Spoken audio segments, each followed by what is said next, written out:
Bah alors les amis, on est où? Bah on est là, on continue de s'investir, et on parle de jeux, mais de quelques années. Il y a quelques années, ouais. Il y a des trucs cool, enfin il y a des trucs cool. Des trucs qui sont un peu sous-cotés dans l'affaire. Il y a quand même quelques références que j'ai conservées en me disant que j'avais trouvé ça drôlement chouette, et quand je l'évoque avec d'autres, j'ai des retours du genre, non, c'était pas si terrible, c'était lent, c'était machin.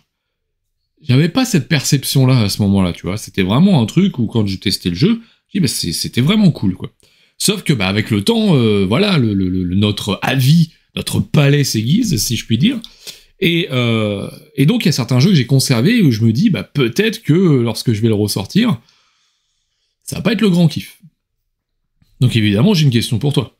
Est-ce que ça t'est déjà arrivé de ressortir un jeu que tu aimais outre mesure, et finalement, une fois sorti, tu te dis, c'était ça? Salut l'ami et bienvenue sur la chaîne Jeux en carton. Aujourd'hui, on s'est débrouillé, il n'y a pas de bouton. Ah oui, mais on fait ce qu'on veut. Aujourd'hui, je te parle de jeux d'antan. D'antan il y a genre 3 ans, 4 ans. Calme-toi. Oui, non mais, on n'est pas sur les années 80. Voilà, on n'est pas sur les jeux MB, plastico-plastique, ce que tu veux. Non, on n'est pas là-dessus. Jouer à destin pour changer de vie.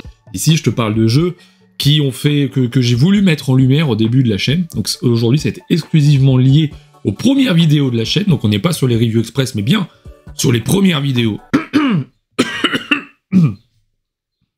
Ça va mieux. Sur les premières vidéos, donc sur les premiers sujets des vidéos. Parce que c'est des jeux que je vous ai proposés à ce moment-là, et que je ne faisais pas de review à ce moment-là. Donc j'en ai jamais parlé autrement que dans ces vidéos qui parfois sont juste des unboxings, parfois des vidéos règles, etc. Bref. On continue sur notre lancée. On dit merci aux copinos du Kofinos qui sont ici. On n'hésite pas à rejoindre le Kofi si on veut aider à faire progresser cette chaîne. Les liens sont évidemment dans la description. Des concours tombent tous les 4 matins. C'est un peu, voilà, je me lève, je me dis tiens, je ferai bien un concours. Allez hop. Et contrairement à ce que disent les malins, là, les petits malins sur le Discord, non, c'est pas que les jeux pourris qui sont sur le Kofi. Pas du tout. Je pense que vous avez les mémoires courtes. Il y a eu 2 fois Return to Dark Tower. ISS Vanguard, bon, ah oui, entre-temps, il y a des choses qui sont, voilà, il y a des lots, il y a des choses avec des choses moins intéressantes, mais c'est comme ça, c'est la vie, c'est des choses que je reçois, et c'est to give, c'est comme ça que ça se passe. Donc on like, on s'abonne, et on commence, maintenant.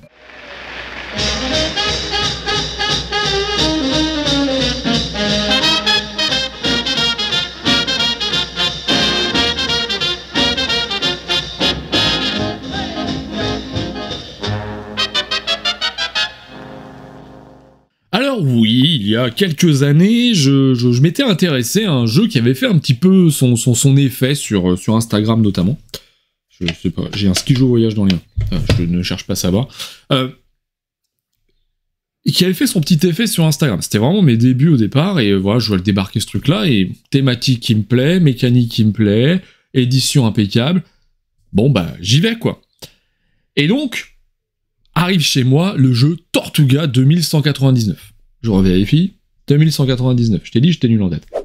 Tortuga 2199 est un jeu de deck building et de conquête pour 2 à 4 joueurs. Dans cette vidéo, nous balayerons chaque point de règle issu du livret fourni dans la boîte de jeu. Tortuga 2199 chez Ori Games. C'est... Donc, encore une fois, je n'ai pas fait de review là-dessus, j'ai fait une vidéo règle qui devait être la plus aboutie jusque-là, jusqu'à ce moment-là, en tout cas sur la chaîne. C'est un jeu qui allie une forme de deck building à la Clank, voilà, vraiment le deck building où tu vas faire tourner assez régulièrement tes cartes, avec une notion space opéra conquête que tu vas avoir, où tu possèdes un gros vaisseau, et l'idée c'est que tu vas pouvoir aller te déplacer sur les secteurs, tenter de conquérir des secteurs pour pouvoir donc récupérer, enfin mettre un certain nombre de points. Je crois que tu as des points de défense, tu récupères des bonus, ce genre de choses là, il faut que tu arrives à un certain nombre de points. Je rentre pas plus dans le détail que ça. Moi c'est un jeu que à l'époque, là tu vois, je te le dis maintenant avec le ressenti que j'ai, ça fait longtemps que je n'y ai pas joué, je l'ai toujours. C'est un jeu que j'adorais, vraiment. Parce que je trouvais qu'il y a une tension très forte dans Tortuga. C'est l'esprit, en tout cas, ce que j'avais en tête, cette tension très forte du j'attaque ou j'attaque pas. Je le dis ou je le dis pas. Ça, tu vois, c'est quelque chose qui m'est resté parce que je me souviens à un moment donné m'être dit allez, let's go, on y va. Et si c'est le bon moment, en fait, tu peux faire basculer littéralement la partie de ton côté si tu arrives réellement à prendre la décision au bon moment. Donc il y avait une tension qui était très forte autour de ça, une notion de deck building que je trouve intéressante. En plus de ça, on peut récupérer des cartes de certains paquets en fonction de si on possède, si on contrôle les lieux. Et ça, c'est quelque chose qui me plaisait. Voilà. Donc Tortuga 2199, c'est un jeu que je conserve. D'ailleurs, pour te dire, j'ai récupéré la version KS. J'avais la version boutique, je l'ai revendue pour racheter la version KS. Avec, donc il y avait 2 vaisseaux en plus, il y avait une extension et le tapis de jeu.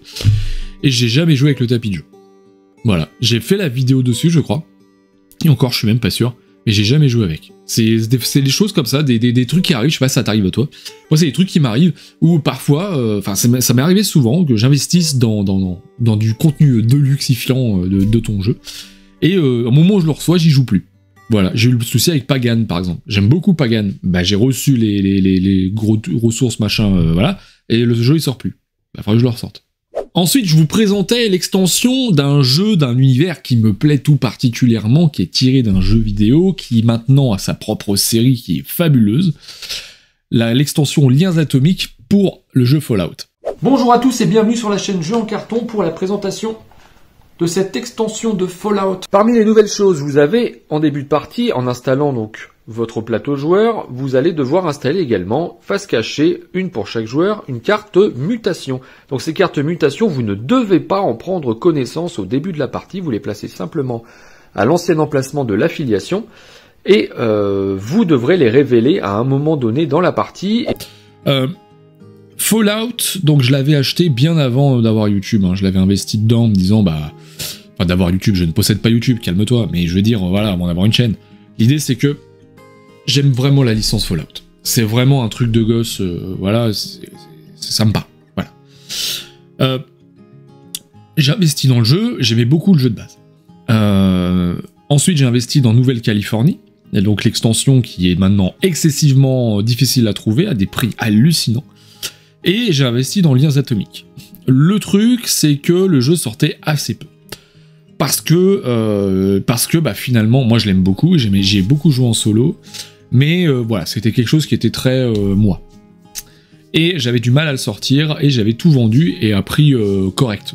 Parce que du coup, je spécule pas. Et on m'a même écrit pour dire, mais pourquoi tu vends Nouvelle-Californie à ce prix-là, t'as vu le prix que ça coûte?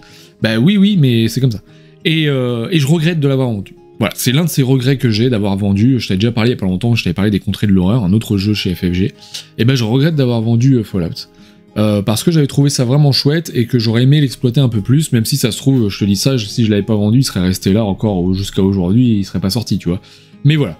L'extension Liens Atomiques, elle apportait une notion coopérative, j'essaie de me rappeler un peu, coopérative avec des trucs supplémentaires, je me souviens plus exactement, c'est pas très grave, très honnêtement, c'est pas très important. L'extension était chouette, je vais pas revenir dessus plus que ça, mais vraiment j'ai un regret d'avoir revendu Fallout parce que il était pas parfait le jeu, voilà, t'avais toujours ce même système d'exploration par des cartes, etc. Donc tu savais réellement ce qui allait se passer, les missions qu'il allait y avoir, etc.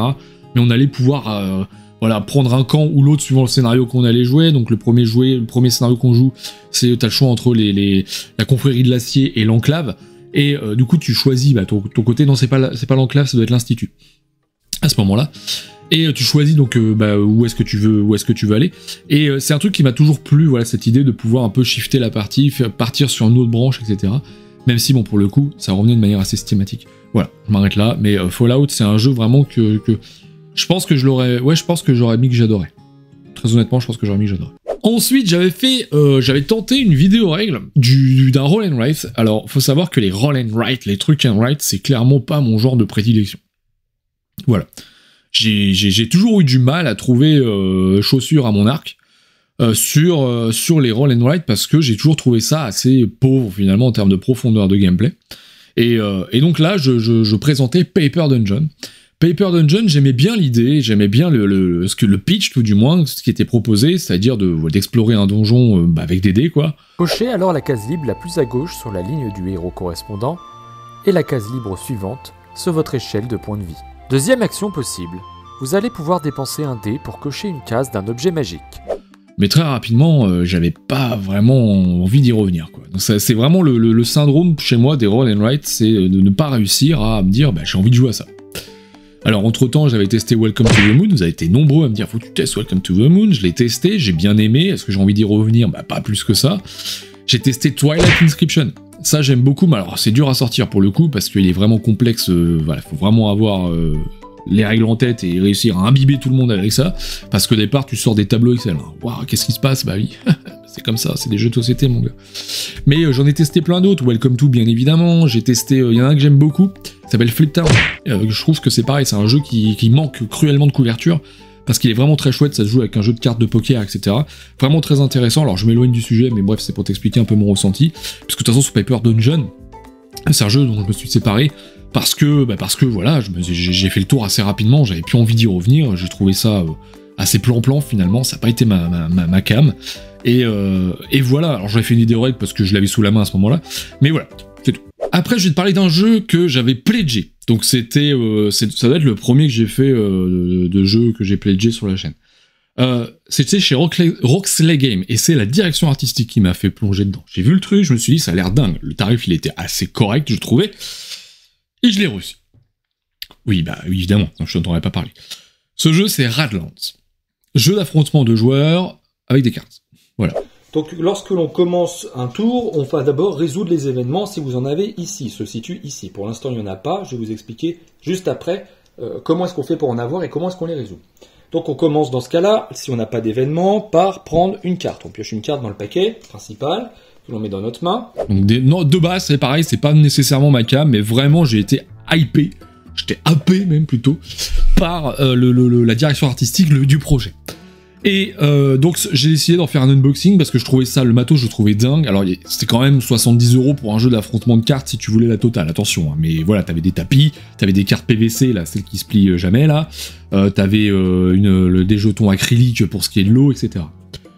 Et c'est un jeu qui sort très peu. Voilà, c'est par session. C'est-à-dire qu'à un moment donné, je vais le sortir, et je vais l'emmener le midi, et on va jouer pendant une semaine à ça. Pendant une semaine et demie, peu importe, on va jouer à ça. Mais c'est un jeu que j'aime beaucoup. J'aime beaucoup la formule, finalement, qui s'approche du jeu d'affrontement qu'on pourrait connaître dans les TCG, mais sans jamais épouser ses caractéristiques. C'est-à-dire qu'on est sur un jeu où on va jouer avec un deck commun. Donc oui, il y a de l'aléatoire, mais ça ne me dérange pas. Je trouve ça intéressant, parce que du coup, tout le monde est soumis au même aléatoire, et je trouve ça plutôt intéressant. Et donc cette idée d'avoir des camps que l'on va drafter au début, voilà, on va avoir un certain nombre de camps qui ont des effets particuliers, il faut détruire les camps des adversaires, etc. Les personnages sont vraiment canons. On va avoir deux lignes sur lesquelles on va se positionner nos personnages pour pouvoir, voilà, avant de pouvoir attaquer ou pour pouvoir se défendre également. Il y a un truc qui tourne autour de ça, de tout ça, qui a forcément une ambiance qui rappelle Mad Max, hein, très clairement. Il manque d'eau, on a besoin d'aller en chercher. Parfois, on va construire un château d'eau pour pouvoir en accumuler pour le tour d'après, etc. C'est vraiment quelque chose qui me plaît beaucoup. Le matos, c'est dingue. La DA est folle. La boîte, je l'ai toujours. Enfin, non, la boîte, je l'ai revendue. Mais je l'ai revendue pour racheter la VF de Lucky Duck. Voilà, j'ai racheté la VF qui est là. Oui, je te montre, mais je t'ai pas tout montré, mais là, elle est sous la main. Voilà. Donc ça, bah, je l'ai conservé. Déjà, c'est magnifique. Voilà, ça, tu trouves ce que tu veux, mais moi, je m'en fous. Je trouve ça magnifique. Ça, c'est magnifique. Le matos, c'est dingue. Le jeu est vraiment cool. Voilà. Que dire de plus? Bah, sinon, je vais poser ça par terre. Et que c'est tout. Et que du coup, bah, c'est un jeu que j'ai conservé parce que je le trouve vraiment chouette. Ensuite, autre anecdote. Intéressante. Pourquoi? Parce que, pour tout te dire, je vais vraiment être supra transparent là-dessus. C'est un jeu de chez Mythic Games, mais pas un jeu que j'avais pledgé. J'avais pas pledgé ce truc-là, je crois que j'avais mis une promesse dessus, et je l'avais retiré au dernier moment, parce que quand j'ai lu le truc, en fait, je me suis dit, mais jamais de la vie je vais réussir à sortir ça. Je commençais à être raisonnable, mon cul. L'idée, c'est que c'est un jeu qui se démarquait finalement de ce qu'il faisait jusque-là, où on était vraiment sur du gros Ameritrash, aventure, grosse figue, etc., pour tendre vers quelque chose plus conquête, objectif, etc. Et ce jeu, c'était Steam Watchers. Je dis c'était, parce que Mythic Games... Au dos, vous avez le matériel qui est associé au clan de la planche. Donc là, pour le conglomérat du Rhône, le Menrao, je sais pas si ça se prononce comme ça. Voilà, c'est plutôt très joli. Steam Watchers, c'est... pour tout te dire, c'est un jeu que j'ai pris sur leur store à l'époque. Donc il était au tarif normal, voilà. J'avais changé d'avis, je me suis dit, bah tiens, je vais investir dedans. Finalement, je l'ai commandé, et qu'est-ce que je fais? Eh ben non, je me dis non, c'est une connerie. Le gars peut pas prendre de décision, c'est impossible. Enfin, si je peux, mais là, du coup, non. Donc, bref, j'annule ma commande de Steam Watchers, je laisse tomber, je mettrai ces sous-là ailleurs, dans un autre jeu qui risque de sortir le plus possible. Enfin, plus que ça. Voilà. Enfin... Bah oui, mais donc, du coup, tu te demandais comment t'as fait une vidéo avec Steam Watchers? Qu'est-ce que t'as fait avec Steam Watchers? Eh ben, figure-toi qu'au moment où leur store est devenu... donc, où ils avaient le stock, parce que là, c'était de la précommande, où ils avaient le stock de Steam Watchers, eh ben, ils me l'ont envoyé quand même. Ouais. Ils me l'ont envoyé quand même, donc la totale Steam Watchers, alors que j'avais pas payé. Comme je suis honnête, je leur ai envoyé un mail. Bah oui, je leur ai envoyé un mail, je leur ai dit, bah voilà, j'avais annulé, vous me l'avez envoyé, bon... Et ils m'ont répondu, bah c'est pas grave, garde-le. Tu vois, niveau gestion financière, bon... ouais. Il y avait quand même pour peut-être 250 balles de jeu. Bon bref. Steam Watchers, ça arrive. Je l'ai déballé, c'est ça la vidéo. J'y ai joué. Alors j'y ai joué à 2 joueurs, vraiment pour appréhender les règles. Et j'ai pas eu envie d'y revenir à plus. Voilà, j'ai pas trouvé ça très original, j'ai pas été totalement pris dans le jeu, et en plus de ça, je savais très bien, c'est pour cette raison-là que finalement je l'avais pas commandé, que bah le jeu, j'allais jamais le sortir, quoi. J'allais le sortir une fois et c'était tout, quoi. Donc voilà, je m'en suis séparé, et pas grand-chose à dire de plus sur Steam Watchers. Et je finis par un truc, une aberration selon moi. C'est un jeu que j'avais eu en promo, j'avais acheté en promo, un jeu de chez Yellow, un jeu qui est plutôt très réputé de chez Yellow. C'est le jeu Bunny Kingdom, qui est... Déjà, je te montre ce que c'est. On ouvre donc la boîte et on trouve en premier, comme habituellement, la notice. De ce côté-là, qu'on retrouve, alors c'est un petit peu différent, tout à l'heure il y avait des personnages. C'est un jeu auquel j'ai joué 2 fois, je crois. C'est ça, 2 fois. Je l'ai toujours, hein. J'ai beaucoup aimé y jouer, mais le temps a fait que malheureusement, bah, j'ai reçu d'autres choses, j'ai acheté d'autres choses, que là j'étais vraiment dans la période où je faisais une grosse ludothèque, et ce truc-là est resté de côté, tout en sachant que j'ai bien aimé, donc je l'ai conservé. Tu vois, je l'ai toujours, il est là où, ouais, il est perché là où je peux pas te le montrer, mais je l'ai toujours, et j'ai toujours dans l'idée de le ressortir, voilà, et de me dire, mais putain, mais t'es con, pourquoi t'as pas ressorti ça avant? En plus de ça, j'ai une extension, parce que vraiment le truc était à 3 balles, donc je l'avais pris avec, mais clairement, ça fera partie de ces jeux que vous retrouverez dans une review express à un moment donné, parce que c'est bien aussi de mettre en avant, je trouve, les jeux plus anciens, ceux qu'on n'a pas réussi à sortir jusque-là. Mais voilà, je pourrais pas t'en reparler plus que ça, évidemment il y a du draft, ça je me souviens très bien, je me souviens de le déplacement des lapins, etc. Mais ça fait si longtemps que j'ai pas joué à ça et que j'ai très peu joué, que finalement je pourrais pas aller au-delà de ça. Donc il y aura pas grand-chose de bien plus intéressant à dire là-dessus, concernant Bunny Kingdom. Voilà les amis, avec des retours plus ou moins chargés, suivant ces 6 des vidéos qui ont fait le début finalement de ma chaîne. On se retrouve, bien sûr, tout bientôt. Donc lundi, jeudi, je sais pas quand est-ce que ce sera diffusé ça, donc très clairement, soit le lundi, soit le jeudi, mais surtout le lundi, mais des fois le jeudi. Bref. Il y a Coexist qui est en financement en ce moment, je te le redis, il est en financement chez Matago, si ça t'intéresse, j'ai fait une vidéo dessus si tu veux aller voir. C'est de l'info, tu fais comme tu veux, toi tu le prends pas. Et voilà, on se retrouve très bientôt, on se fait des bisous, et à tout bientôt sur la chaîne Jeux en Carton. Ciao, bonsoir.